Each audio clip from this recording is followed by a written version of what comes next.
Hi friends, கதை கேட்கலாம் by Sudha Suresh சேனலுக்கு உங்களை அன்புடன் வரவேற்கிறேன். பேசிக்கொண்டிருப்பது நான் எழுத்தாளர் சுதா சுரேஷ். இன்றைக்கி நம்ம சேனலில் நாம் பார்க்க போகிறது இவனும் ராமனே கதையின் அடுத்த 2 அத்தியாயங்கள். வாங்க நாம் இப்போ கதைக்குள்ளே போகலாம். அத்தியாயம் 53. இடம் பார்க்கடல். சுவாமி, என்ன இது? இந்திரதேவர் இப்படியெல்லாமா பரீட்சை வைப்பார்? இது கொஞ்சம் சிறு பிள்ளைத்தனமாக இல்லை? அவர் செய்வது எனக்கு சிறிதும் பிடிக்கவில்லை பிரபோ. அது முழுக்க முழுக்க அவருடைய சாய்ஸ் தான் தேவி. இதில் நாம் செய்வதற்கு ஒன்றுமே இல்லை. அவருக்கு விருப்பமானதை அவர் பரீட்சையாக தருகிறார். அதற்கு நாம் என்ன செய்ய முடியும் தேவி? நான் வேண்டுமானால் ராமுக்கு உதவியாக செல்லட்டுமா பிரபோ? இந்த டாஸ்க் அறிவு சம்பந்தப்பட்டது தேவி. உனக்கு அங்கு வேலை இல்லை. தேவி நாராயணரை முறைத்து பார்த்தார். ஏன் தேவி என்னை அப்படி முறைக்கிறாய்? அப்படியென்றால் எனக்கு அறிவு இல்லை என்கிறீர்களா சுவாமி? ஐயோ, உளறி தொலைத்து விட்டேனா? இதை எவ்வாறு சமாளிப்பேன் இப்போது? கொஞ்ச நேரம் வரை முழித்தார் நாராயணர். பிறகு தேவியை பார்த்து மிகவும் ஆச்சரியப்பட்டவராக ஒரு லுக்கு விட்டார். ஏன் தேவி, இன்று உன் முகத்தில் ஏதாவது மாற்றம் செய்து கொண்டுள்ளாயா? தேவி உடனே திடுக்கிட்டார். கையால் தன் முகத்தை தொட்டு பார்த்து கொண்டார். ஏன் சுவாமி அப்படி கேட்கிறீர்கள்? என் முகம் எப்படி இருக்கிறது? இல்லை தேவி, உன் முகம் எப்போதும் விட கொஞ்சம் கூடுதல் அழகாகவும் பொலிவாகவும் பளிச்செனவும் கண்ணாடி போல் மின்னுகிறதே என்று கேட்டேன். வேறு ஒன்றும் இல்லை. கணவரின் அடுக்கடுக்கான விமர்சனங்களை கேட்டு முகம் நாணத்தால் சிவந்து கொண்டிருந்தது தேவிக்கு. ஒரேடியாகத்தான் புகழ்கிறீர்கள் போங்கள். நான் ஒன்றும் என் முகத்தில் எந்த ஒரு மாற்றமோ டச்சப்போ செய்யவில்லையே சுவாமி. குங்குமம் போல் சிவந்த முகத்தில் பளீரென்று மின்னிய ஒரு புன்னகையுடன் பதில் கூறியவர் அடுத்த நிமிடம் திடீரென முகம் மாறி நாராயணரை ஒரு மாதிரியாக பார்த்தார். அப்பாடா என்று ஒரு நிம்மதியுடன் இருந்த நாராயணர் தேவியின் முகம் திடீரென மாறியதும் குழப்பமடைந்தார். அதிலும் அவர் தன்னை ஒரு மாதிரியாக பார்ப்பதைக் கண்டு, தேவி, ஏன் அப்படி பார்க்கிறாய் என்னை? திடீரென என்ன நிகழ்ந்தது என்று கேட்டார். இல்லை, தாங்கள் என்னை வைத்து காமெடி கீமடி பண்ணவில்லையே. ஐயோ, தேவிக்கு புரிந்துவிட்டதா? ஒரு வழியாக சமாளித்து விட்டோம் என்று நினைத்தோமே. கள்ளி கண்டுபிடித்து விட்டாளே, இப்போது என்ன செய்வது என்று நினைத்தவாறே தேவியிடம், சீச்சி, அப்படியெல்லாம் செய்வேனா தேவி நான்? என்னை பற்றி உனக்கு தெரியாதா தேவி? தெரிந்ததால் தான் கேட்கிறேன் என்றவாறே முகத்தை திருப்பிக் கொண்டார் தேவி. அச்சச்சோ, தேவியை இனி எப்படி சமாளிப்பது? என்னுடைய ஐஸ் வைக்கும் பேச்சையும் புரிந்து கொண்டு விட்டாள். இனி அந்த வழியை நான் மீண்டும் உபயோகிக்க முடியாது. வேறு ஏதாவது தான் புதிதாக கண்டுபிடிக்க வேண்டும். கோபமாக அமர்ந்திருந்த தேவியை பரிதாபமாக பார்த்து கொண்டிருந்தார் நாராயணர். லக்ஷ்மி தேவியோ அவரை கவனியாமல் தேவலோகத்தில் நடப்பதை வேடிக்கை பார்க்க ஆரம்பித்தார். இடம் தேவலோகம். இந்திரதேவர் ராமிடம் விவரத்தை நன்கு விலாவாரியாக கூறிவிட்டு மூலிகையை கண்டுபிடிக்க 1/2 மணி நேரம் மட்டுமே அவகாசம் கொடுக்கப்படும். தயாரா, ஆரம்பிக்கலாமா என்று கேட்கிறார். சிறிது நேரம் யோசித்த ராம் தான் தயார் என்று இந்திரதேவரிடம் கூறுகிறான். நல்லது, இப்போது நேரம் மாலை 4 மணி. உனக்கு 4:30 வரையில்தான் நேரம் இருக்கிறது சரியான மூலிகையை கண்டுபிடிக்க. அதற்குள் நீ கண்டுபிடித்து கூற வேண்டும். அதிலிருந்து 1 வினாடி அதிகமானாலும் நீ தோற்றவனாவாய். ஒப்புக்கொள்கிறாயா? ஒப்புக்கொள்கிறேன் இந்திரதேவரே. ஆகட்டும், உனக்கான நேரம் தொடங்கிவிட்டது. சரியான மூலிகையை கண்டுபிடித்து சொல் பார்ப்போம். நேத்ராவுக்கோ பயமாக இருந்தது. வெறும் 1/2 மணி நேரம் தானே டைம் கொடுக்கறதா சொன்னாங்க. இவன் இன்னும் கொஞ்சம் யோசிக்கலாம் இல்லை? ஏன் இப்படி அவசரப்படுறான் என்று மனதிற்குள் புலம்பிக் கொண்டாள். ராம் மீண்டும் அங்கிருக்கும் 3 இடங்களில் உள்ள மூலிகைகளை கவனமாக பார்த்தான். அந்த பக்கமும் இந்த பக்கமும் என்று நடந்து சென்று மிகவும் தீவிரமாக யோசித்தான். இடம் பார்க்கடல். லக்ஷ்மி தேவி கைகளை பிசைந்தபடி அங்கும் இங்கும் நடந்தவாறு பதட்டத்துடன் நிலை கொள்ளாமல் தவித்து கொண்டிருந்தார். ராம் ஏன் இப்படி செய்கிறான்? இன்னும் கொஞ்சம் நேரம் எடுத்துக்கொண்டு யோசித்து பிறகு தயாராகி இருக்கலாமே. இப்படி செய்கிறானே. அவருடைய இதயம் தாறுமாறாக துடித்து கொண்டிருந்தது. நாராயணருக்கு தேவியை அந்த நிலையில் பார்க்க மனம் கஷ்டமாக இருந்தது. இந்த பெண்கள் தான் எவ்வளவு மேன்மையானவர்கள்! ஒருவர் மீது அன்பு வைத்துவிட்டால் அவர்களுக்கு ஒரு கஷ்டம் என்றாலோ ஒரு தோல்வி என்றாலோ எவ்வளவு பதறிப்போகிறார்கள். பெண்களின் மறுபெயரே அன்பு தானோ? இந்த அன்புக்காகவே அவர்களிடம் எவ்வளவு வேண்டுமானாலும் அடங்கி போகலாமே. பெண்கள் என்பவர்கள் இருப்பதால் தான் நாட்டில் கொஞ்சமாவது நல்லது நடக்கின்றது. வெளியில் அவர்கள் கணவர்களை எவ்வளவுதான் அதிகாரம் செலுத்துவது போல் தோன்றினாலும் உண்மையில் அவர்கள் மிகவும் நல்லவர்கள். தங்கள் அன்பால் குடும்பத்தையே கட்டிப்போடும் திறன் கொண்டவர்கள். கணவர்களும் என்னதான் அவர்களுக்கு பயப்படுபவர்கள் போல் தெரிந்தாலும் உண்மையில் அவர்களும் இதை தங்கள் மனதிற்கு தெரிந்தே மிகவும் விருப்பம் கொண்டுதான் அவ்வாறு பயப்படுவது போல் நடிக்கிறார்கள். அவர்களுக்கு மனைவியின் அன்பு வேண்டும். அதுதான் அவர்களின் தைரியம். தெரிந்தே அதற்கு அடிமையாகி கிடக்கிறார்கள். தேவியை இல்லை இல்லை, பெண்களை நினைத்தாலே மிகவும் பெருமையாக இருக்கிறது. யோசித்து கொண்டே தேவியை பெருமையுடன் அன்பொழுக பார்த்தார் நாராயணர். தேவி பதைப்புடன் கண்களில் லேசாக தெரித்த கண்ணீருடன் ராமை பார்த்து கொண்டிருந்தார். பதறிப்போனார் நாராயணர். தேவி, என்ன இது? உன் கண்களில் கண்ணீரா? ஏன் தேவி? போங்கள் பிரபோ, எனக்கு மனமே தாழவில்லை. இவ்வளவு தூரம் வந்துவிட்டான் ராம். இந்த ஒரே ஒரு மூலிகையை எடுத்து விட்டால் தன் சோதனையில் ஜெயித்து விடுவான். ஆனால் இது என்ன ஆகப் போகிறதோ? சரியான மூலிகையை ராம் கண்டுபிடிப்பானா சுவாமி? எனக்கு மிகவும் பயமாக உள்ளது பிரபோ. தேவி, அவன் உன்னுடைய அருளும் என்னுடைய அருளும் பெற்றவன். அப்படி இருக்கும்போது அவனுக்கு தோல்வி கிடைக்குமா என்ன? நான் உனக்கு இன்னொரு ரகசியத்தை சொல்லட்டுமா தேவி? லக்ஷ்மி தேவி அவரை அதிசயமாக பார்த்தார். என்னது ரகசியமா? இந்த பரபரப்பான நேரத்தில் அப்படி என்ன ரகசியத்தை கூறப்போகிறீர் சுவாமி? சொன்னால் நீ ஆச்சரியம் மட்டுமல்ல, சந்தோஷமும் படுவாய். என்ன சொல்கிறீர்கள் பிரபு? சஸ்பென்ஸ் வைக்காமல் கொஞ்சம் சீக்கிரமாக சொல்கிறீர்களா தயவு செய்து? என்னால் பொறுக்க முடியவில்லை. சரியான விடையை, அதாவது சரியான மூலிகையை ராம் ஏற்கனவே கண்டுபிடித்து விட்டான். என்னது? மூலிகையை கண்டுபிடித்து விட்டானா? உண்மையைத்தான் கூறுகிறீர்களா பிரபோ? ஆம் தேவி. போட்டிக்கு தான் தயார் என்று கூறும்போதே விடையை அவன் கண்டுபிடித்து விட்டிருந்தான். தயார் என்று உடனே அவன் சொன்னதற்கு காரணமும் இதுதான். தாங்கள் கூறுவது மிகவும் ஆச்சரியமாக உள்ளதே பிரபோ. பிறகு ஏன் அவன் இன்னும் கூறாமல் தாமதம் செய்கிறான்? தான் கண்டுபிடித்தது சரியா என்று ஊர்ஜிதப்படுத்தி கொண்டு பிறகு சொல்லலாம் என்று மீண்டும் ஆழ்ந்து அதை கவனித்து கொண்டிருக்கிறான். ஓ, அப்படியா சுவாமி? இப்போதுதான் என் மனம் கொஞ்சம் நிம்மதி அடைகிறது. ஆனாலும் அவன் தேவேந்திரரிடம் தான் கண்டுபிடித்த சரியான விடையை கூறினால் தான் என்னால் ஆனந்தப்பட முடியும் சுவாமி.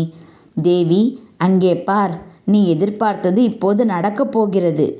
தேவியும் ஆர்வத்துடன் கவனிக்கத் தொடங்கினார். இடம் தேவலோகம். இளைஞனே, உனக்கு கொடுக்கப்பட்ட அரை மணி நேரத்தில் 1/4 மணி நேரம் முடிவடைந்து விட்டது.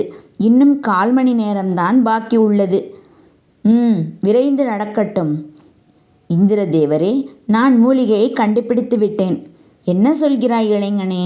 மூலிகையை கண்டுபிடித்து விட்டாயா? அப்படியானால் சொல் பார்ப்போம். நீ தேடி வந்திருக்கும் பூலாங்கிழங்கு மூலிகை எது?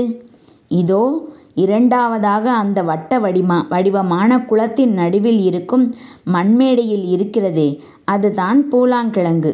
வாவ், சரியான பதில் இளைஞனே. மிக சரியாக கூறினாய். உன்னை பாராட்ட வார்த்தைகளே இல்லை என்னிடம். அது சரி, இதுதான் சரியான மூலிகை என்று எவ்வாறு கண்டுபிடித்தாய்? அதற்கு ராம் என்ன கூறினான்?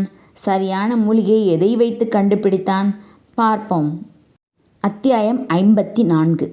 நடக்கும் அனைத்தையும் வேடிக்கை பார்த்து கொண்டிருந்த நேத்ராவுக்கும் ஒரே ஆச்சரியமும் சந்தோஷமும். தன் நண்பன் எப்படித்தான் கண்டுபிடித்தானோ என்பதை தெரிந்து கொள்ள அவளுக்கும் அதீத ஆர்வம். எனக்கு ஒன்றுமே புரியலையே, இவனுக்கு மட்டும் எப்படி தெரிஞ்சது என்று நினைத்து வியந்தாள். இந்திரதேவரின் கேள்விக்கு ராம் என்ன பதில் தரப்போகிறான் என்பதை கூர்ந்து கவனிக்க தொடங்கினாள். மூலிகையை கண்டுபிடிக்க உதவிய அந்த துப்புகளை ராம் விவரிக்கத் துவங்கினான். இந்திரதேவரே, நான் எதை வைத்து இதுதான் சரியான மூலிகை என்று கண்டுபிடித்தேன் என்றால், அந்த குளத்தின் நடுவே மண் குவிந்து இருப்பதை பாருங்கள். அதன் நடுவில் தான் மூலிகை இருக்கிறது, சரிதானா? ஆனால் அந்த மண்ணைச் சுற்றிலும் ஏராளமான கிழங்குகள் கிடக்கின்றன, கவனித்தீர்களா? சரியான மூலிகையை தெரிந்து கொள்வதற்கு எனக்கு இந்த கிழங்குகள் தான் முதலில் உதவியது. கிழங்குகளை கண்டவுடன் சட்டென்று எனக்கு புத்தியில் பொறி தட்டியது போல் இருந்தது. ஏனெனில் மூலிகையின் பெயரோ பூலாங்கிழங்கு. அதன் பெயரின் பாதியில் கிழங்கு இருக்கிறது அல்லவா? அதனால் அதை குறிக்கும் ஒரு அடையாளமாக இந்த கிழங்குகள் ஏன் இருக்கக்கூடாது என்று எனக்கு தோன்றியது. வேறு ஏதாவது துப்பு கிடைக்கிறதா என்று ஆராய முற்பட்டேன். சிறிது யோசித்ததும் என் கவனத்தை ஈர்த்தது எதுவென்றால், அது இந்த குளம்தான். குளத்திற்கு ஆங்கிலத்தில் பூல் என்றும் சொல்வார்களே என்று யோசித்தேன். பூலாங்கிழங்கு இதுதான் இதற்கான அடையாளமாக இருக்க வேண்டும் என்று என் மனதில் உறுதியாக தோன்றியது. ஆனாலும் வேறு ஏதாவது அடையாளம் காணப்படுகிறதா என்று ஆராய முற்பட்டேன். மற்ற 2 இடங்களிலும் கவனித்து பார்த்தேன். என் அறிவிற்கு எட்டிய வரையில் எதுவுமே எனக்கு புலப்படவில்லை. ஆனால் அந்த மண்ணில் இருந்த கிழங்குகளை மட்டும் என்னால் சாதாரணமாக அப்படியே ஒதுக்க முடியவில்லை. கண்டிப்பாக மூலிகையை குறிக்கும் விதமாகத்தான் இந்த கிழங்குகள் இருக்கும் என்று தெரிந்தது. அதனால் இந்த 2 அடையாளங்களை தவிர இந்த இடத்திலும் சரி, மற்ற 2 இடங்களிலும் சரி, வேறு எந்த துப்பும் கிடைக்காததால் இதுவே சரியான விடையாக கருதி தங்களிடம் கூறினேன். அவ்வளவே. மிகவும் சரியாக கூறினாய் இளைஞனே. உன் கவனமும் சமயோசித புத்தியும் என்னை மெய்சிலிர்க்க வைத்தது. இனி ஒரு நிமிடம் கூட தாமதிக்க வேண்டாம். நீயே அங்கு சென்று அந்த மூலிகையை எடுத்துக்கொள் இளைஞனே. இந்திரதேவர் மனமு வந்து இப்படி கூறியதும் ராம் உடனே அந்த குளத்தில் இறங்கிச் சென்றான். நடுவே மண்ணின் மீது இருந்த அந்த மூலிகைகளை சந்தோஷமாக கையில் எடுத்து கொண்டான். மீண்டும் அதிலிருந்து வெளியே வந்து இந்திரதேவரிடம் வந்தான். அவரை வணங்கினான். மிக்க நன்றி இந்திரதேவரே. தங்களுக்கு நான் மிகவும் கடமைப்பட்டுள்ளேன்.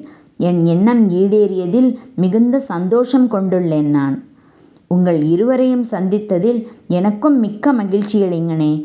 நீங்கள் வந்த வேலை இனிதே முடிந்தது. இனி நீங்கள் கிளம்பலாம். ஆகட்டும் இந்திரதேவரே.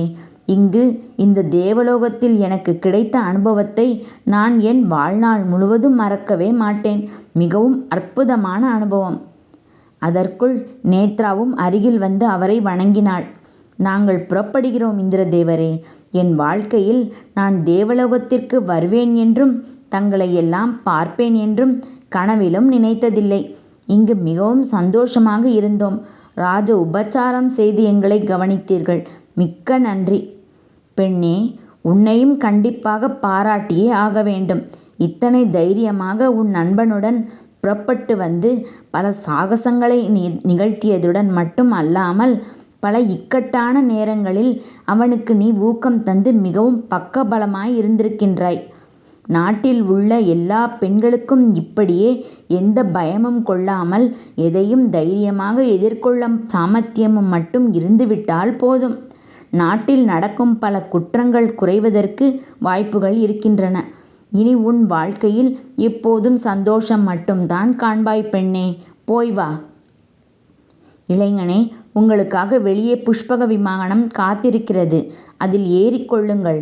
நீங்கள் முதல் மூலிகையை எடுப்பதற்காக எங்கிருந்து கிளம்பினீர்களோ, அதாவது குற்றாலமலை எல்லையில் நீங்கள் இறங்கிக் கொள்ளலாம்.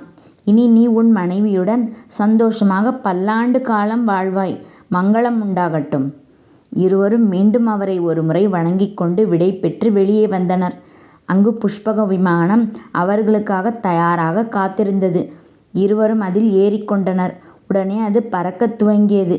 சிறிது நேரம் பறந்த பிறகு அது கீழே இறங்கி நின்றது. அவர்கள் இறங்க வேண்டிய இடம் வந்திருந்தது. இறங்கிக் கொண்டனர் இருவரும். மனமெல்லாம் ஆனந்தத்தால் நிறைந்திருந்தது இருவருக்கும். தன் மனைவி சீதாவின் உயிரை காப்பாற்றுவதற்காக அந்த சித்த வைத்தியர் கூறியது போல் 7 மூலிகைகளை தேடிச் சென்று பல தடைகளை கடந்து இன்று வெற்றிகரமாக அந்த 7 மூலிகைகளையும் கையில் எடுத்துக்கொண்டு வந்த ராமும் நேத்ராவும் மீண்டும் அந்த குற்றால மலையில் இருந்து சித்த வைத்தியசாலைக்கு திரும்ப முற்பட்டனர். இடம் பார்க்கடல். சுவாமி, பார்த்தீர்களா? நம் பக்தன் ராம் வெற்றி அடைந்து விட்டான். அவன் மேற்கொண்ட காரியத்தை இனிதே முடித்து விட்டான். 7 மூலிகைகளும் இன்று அவன் கையில் இருக்கிறது. நான் மிகவும் ஆனந்தமாக உள்ளேன் சுவாமி. லக்ஷ்மி தேவி தன் கணவரிடம் உற்சாகமான குரலில் கூறிக்கொண்டிருந்தார். தன் துணைவி இத்தனை மகிழ்ச்சியுடன் இருப்பதை பார்த்து நாராயணருக்கும் சந்தோஷம் பொங்கியது. அவர் முகத்தை பார்த்து கொண்டிருந்தார். ஆனால் அவர்கள் வேலை இன்னும் முடியவில்லையே. தேவி அதை மறந்துவிட்டாளா? சரி, அவளுடைய சந்தோஷத்தை கெடுப்பானேன், பிறகு சொல்லிக் கொள்வோம். இப்போது தேவி கொஞ்சம் சந்தோஷப்பட்டு கொள்ளட்டும் என்று நினைத்த நாராயணர் சிறிது நேரம் தன் தேவியின் சந்தோஷத்தை பார்த்து ரசித்து கொண்டிருந்தார். ஆம் தேவி, நானும் சந்தோஷமாக உள்ளேன். அவனை பார்த்தால் மிகவும் பெருமையாக உள்ளது எனக்கு. பிறகென்ன, அவனுடைய மனைவி சீதா இனி எந்த பிரச்சனையுமின்றி எழுந்து அமர்ந்து விடுவாள் இல்லையா சுவாமி? ஆம் தேவி, ஆனால் நீ ஒன்றை மறந்துவிட்டாய் என்று நினைக்கிறேன். என்ன சுவாமி கூறுகிறீர்கள்? நான் எதை மறந்தேன்? யோசனையுடன் கேட்டார் லக்ஷ்மி தேவி. அவர்களுடைய வேலை இன்னும் முடியவில்லை தேவி. அவர்கள் மூலிகையை கொண்டு வருவதற்கு அந்த சித்த வைத்தியர் கொடுத்த 3 மாத கால அவகாசம் முடிவதற்கு இன்னும் 40 நிமிடங்கள் தான் பாக்கி இருக்கிறது. அதற்குள் அவர்கள் அங்கு சென்று அடைந்தாக வேண்டும். அப்போதுதான் வெற்றி பெற்றதாக கருதப்படும் தேவி. உடனே தேவியின் முகம் மீண்டும் வாடிப்போய்விட்டது. ஓ, என்ன சுவாமி இது? கடைசி வரையில் நம் பக்தன் பதட்டத்துடனேயே இருக்க வேண்டுமா? அவன் சரியான நேரத்திற்கு சென்று விடுவான் அல்லவா சுவாமி? எனக்கு கொஞ்சம் பயமாக உள்ளதே. பயப்படாதே தேவி, எல்லாம் நல்லதே நடக்கும். நீ கவலைப்படாதே. புஷ்பக விமானத்தில் இருந்து குற்றால மலை எல்லையில் இறங்கிய ராமும் நேத்ராவும் மகிழ்ச்சியுடன் காணப்பட்டனர். எப்படியோ நல்லபடியாக முடிச்சாச்சு. சரி, வாடி அந்த சித்த வைத்தியசாலைக்கு போகலாம். வா, கிளம்பலாம். இங்கேருந்து கொஞ்சம் தூரம் தானே, எப்படி போகலாம்? இங்கே ஆட்டோ ஏதாவது கிடைக்குமா? அப்போது நேத்ரா திடீரென ஞாபகம் வந்து கேட்டாள். டேய் ராம், நமக்கு கொடுத்த அந்த 3 மாதம் டைம் முடிய இன்னும் எத்தனை நாள் இருக்குதுடா, கவனிச்சியா? ஆமால்ல, மறந்தே போயிட்டேன்டி. அப்போது தான் நினைவுக்கு வந்து கவனித்த ராம் அதிர்ந்தான். ஏய், நம்ம டைம் முடிய இன்னும் 40 நிமிஷம் மட்டும் தாண்டி இருக்கு.